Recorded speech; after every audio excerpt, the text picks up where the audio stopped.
Seriously, don't give birth to the child of a man you broke up with or something. Oh, maybe you couldn't forget about me. Did you think that if you had a child, it might somehow keep us connected or something? Hey, tell me, what's the deal? It's just ridiculous. Looking back, breaking up was absolutely the right move. If I'd stayed with such a dreamer, I wouldn't have the happiness I have now. Today, I want to share this unforgettable dark chapter of my past and the rebellion that followed. My name is Aubrey. I am a 53-year-old housewife who takes pleasure in watching news programs in the morning and proceeding with household chores in a leisurely manner. Back then, I was 38, living peacefully with my husband Theo. That was the case, but around that time, a bit of unrest started to seep into our home. Theo started responding to what I said with stuff like "is that so?" or "and," in a way that seemed dismissive or indifferent. When I tried to continue the conversation with "so, you see," he'd cut me off with "I'm busy, okay?" It felt like I was being brushed off.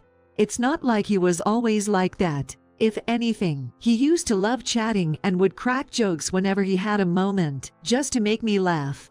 But then, this sudden change happened. Since it was so abrupt, I wondered if I'd done something wrong, but couldn't think of anything specific. Then, one day, I found a faint lipstick mark on the back of a shirt Theo had sent to the laundry. The day he wore that shirt was when he came home late saying he had to work overtime. Considering Theo works in a male-dominated workplace, it's hard to imagine someone leaning against him with lipstick on. If there was someone like that, it's too scary to even think about. Could it be another woman? I naturally came to that conclusion, but a lipstick stain alone is hard to call evidence. There are countless excuses one could make, like bumping into someone by accident. So, I decided to wait a bit longer and gather more evidence, carefully watching for any unusual behavior from Theo. Ironically, just by paying a little more attention, I started finding evidence of infidelity left and right. For instance, Theo would always get up to use the bathroom around 2 a.m. when he was supposedly sleeping. I had never doubted him before, but it turns out he was using that time to make phone calls to a woman. There were also times when I found long hairs inside his suit. And upon closer inspection, his handkerchief seemed to have been used to wipe off something that looked like lipstick. The most damning piece of evidence was a lipstick that came out of Theo's car when I borrowed it after a long time. If Theo had been using colored lip balm, it'd be one thing, but this seemed like irrefutable evidence. After 10 years of marriage, the frustration of having my husband stolen by a woman who was just a drop in the bucket, and the pure loneliness of not wanting to be alone, and the love I have for him came back to me. Really, is there no chance for a do-over? Isn't there something I can do to make him look my way again? Just as I was wondering if there was anything I could do to restore what had once cooled off, my suspicions about my pregnancy became clear. It's a gift from God to be pregnant at this timing, goes without saying. We don't have any children. Could the monotony of our relationship be the cause of Theo's affair? Then, maybe this pregnancy will change things. With that hope, I brought up the pregnancy to Theo. But then, give me a break, that's too much hassle. Let's just break up.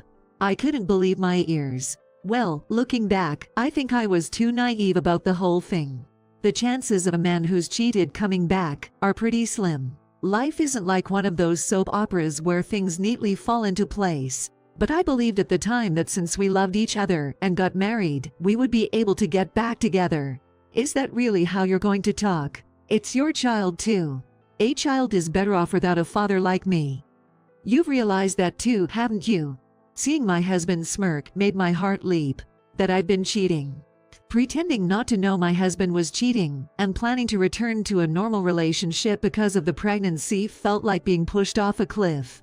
I thought that if the affair came to light, it would create tension and drive my husband further away. But that was a misjudgment. I wanted you to find out, did everything to make it obvious, but you never said a thing. I got tired of waiting. What? Cheating is unacceptable. Divorce me. I've been waiting for you to tell me to get a divorce. Don't make me go through all that trouble. You're kidding, right? I wouldn't bother with such a hassle for a lie. I've got a cute 24-year-old girlfriend now. A 38-year-old, about to get fat from pregnancy. I don't need you anymore. After saying this, if you're as big as a pear, you're no use to me. Then, my husband added an obvious fatherly gag and laughed by himself. Not funny at all. Here, take this as alimony or whatever, just sign it, will you? He was holding out divorce papers. After that, I cried for 3 days and nights, and finally signed the divorce papers once I realized he wasn't coming home anymore. 5 years later, I was afraid of growing old alone, but luckily, I remarried my childhood friend Jordan, also a divorcee, and we lived modestly with my child. Jordan had gone through a messy divorce himself after his wife cheated on him. We were comrades in arms, sharing the same pain, which made living with him very comfortable. For our anniversary each year, he'd book a fancy restaurant, and for my birthday, he'd give me slightly extravagant gifts. I felt truly cherished. I wish these days would last forever, as we celebrated another anniversary.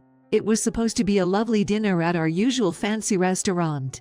Well, if it isn't Aubrey. The one who grimaced upon seeing me was my ex-husband. What? Why are you here? My disgust must have shown on my face. What a tragedy. I had just happened to run into my ex-husband coming out of the restroom. What? I'm here on business. Unlike you, I'm busy, you know, My ex-husband glanced behind me, walked over briskly. Hey. So, you gave birth to a child with me, did you?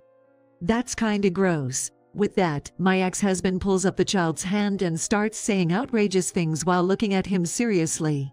Seriously, don't give birth to the child of a man you broke up with or something. Oh, maybe you couldn't forget about me.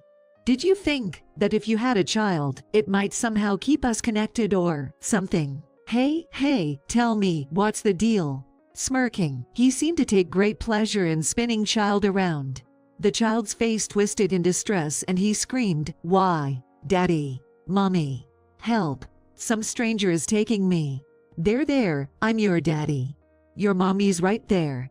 You're just as silly as her. It was just when my ex had blurted that out, a man over 6'3" appeared and grabbed my ex-husband's arm firmly.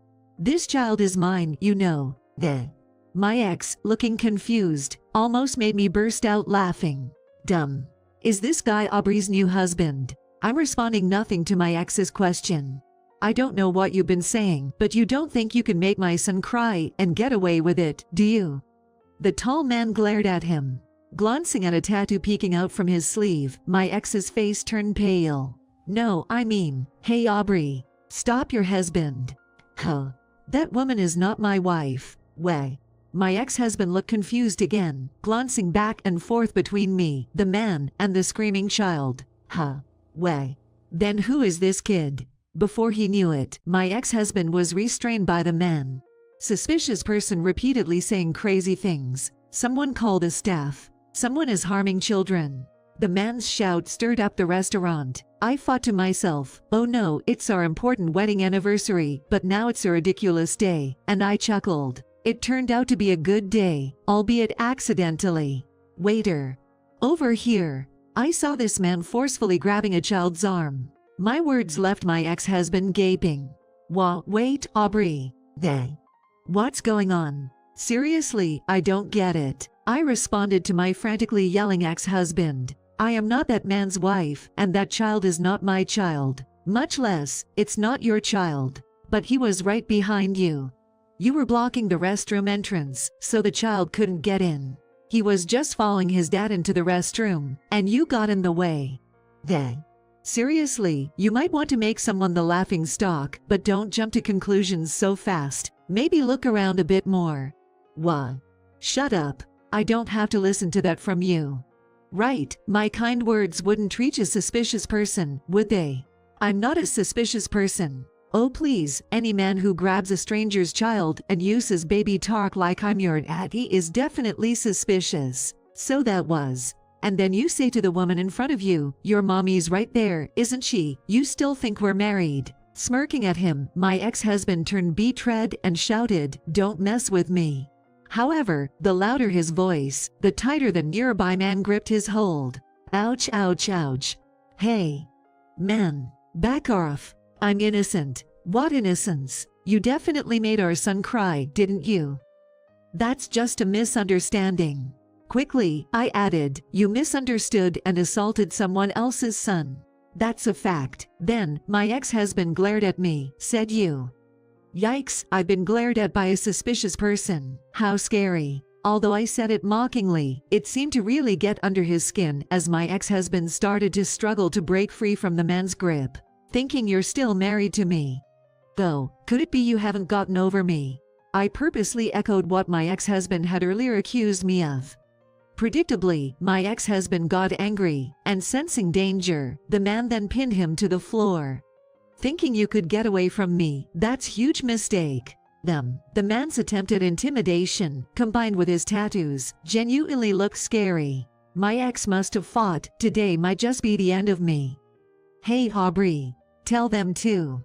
It's a misunderstanding. So, pulling on a stranger's child isn't a misunderstanding, is it? I thought it was my kid. As my ex-husband became almost tearful, I burst out laughing. Claiming my kid when you've neither acknowledged nor paid child support. Did I ever discuss acknowledgement or child support with you after our divorce? No. But you knew I wouldn't acknowledge it, so you didn't contact me, right? Idiot. Why would I do such a stupid thing when I'm raising a child alone?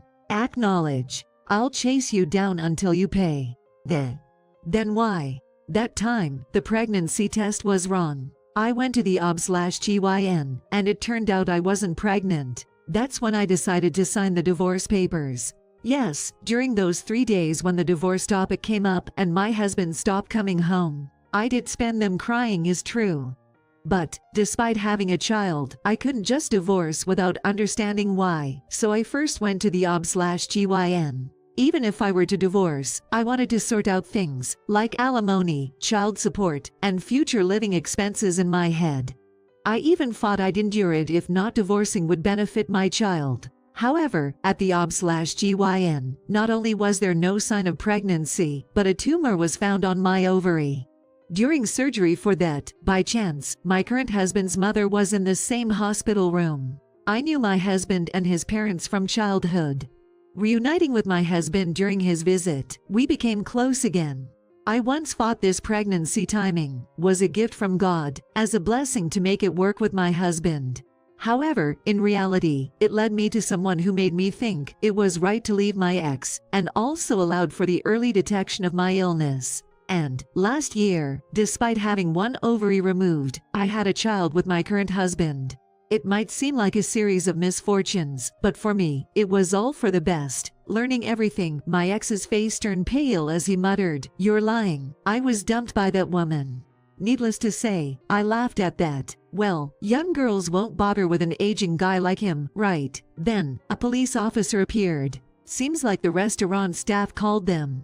My ex received a stern warning from the police. It seems the misunderstanding was cleared up, and he apologized sincerely to that child's family, so it didn't escalate. Whether being scolded by the police really hit him hard, he even apologized to me. Since my ex doesn't know where I live now, he actually visited my parents' house to convey his apologies, admitting I was wrong to have ended things so poorly. As he aged, was dumped by his affair partner, and found no one else to care for him, he seemed to have felt a profound loneliness after this whole ordeal. Well, it's not like I care much about his apologies now. I continue to ignore my ex. Honestly, if I hadn't run into him there, I'd have hardly ever thought of him anymore. By the way, my current husband, noticing I hadn't returned to our table, had come to the restroom to fetch me. However, he said he thought this might be Aubrey's first and last chance for payback, and decided to watch from the shadows. Of course, I was ready to jump in if anything happened, but the guy restraining him was so strong. Oh, that man apparently grew up abroad, and was a captain of an American football team in abroad. That's why he is strong. No need for me to step in. I was pretty scared, thought he was from some dangerous profession. Laughing, my husband made me laugh too. Normally I would have said, "That's not very manly of you," but my husband didn't need to get involved with my ex-husband, and I thought it was a problem I should properly solve on my own. When the divorce, I realized I lacked strength. For what it's worth, my only action at the time was to divorce my ex-husband as he asked me to, and get about standard alimony from him and the person he cheated on me with. Reality isn't like a fairy tale where you can demand an exorbitant settlement. I just didn't have the energy to fight back. But, being able to speak my mind to my ex with unwavering determination at the end, I think I truly became strong. Now I can proudly face my husband and my child. This year's anniversary turned into a day of new beginnings for me. And now, my husband, a first-class architect, has become a freelancer, and with our income now doubled, I have quit my part-time job and am enjoying being a laid-back, full-time housewife. My husband and I keep it a secret that our somewhat rebellious daughter complains when we tell her to do something, but when we don't tell her, she quietly helps us out. Since it was an old-age birth, I have only one child, a daughter, but it is too busy with 3 people and 2 doggies. Despite not having children with my ex and having only 1 ovary, I was able to get pregnant and give birth at an older age with my current husband. In a way, I think this is also fate. As a child, I secretly dreamed of marrying my special someone destined just for me. To think I'd fulfill that dream through remarriage. Kind of dreamy, isn't it? With these farts, I cherish the everyday happiness that comes so naturally, yet isn't so ordinary after all.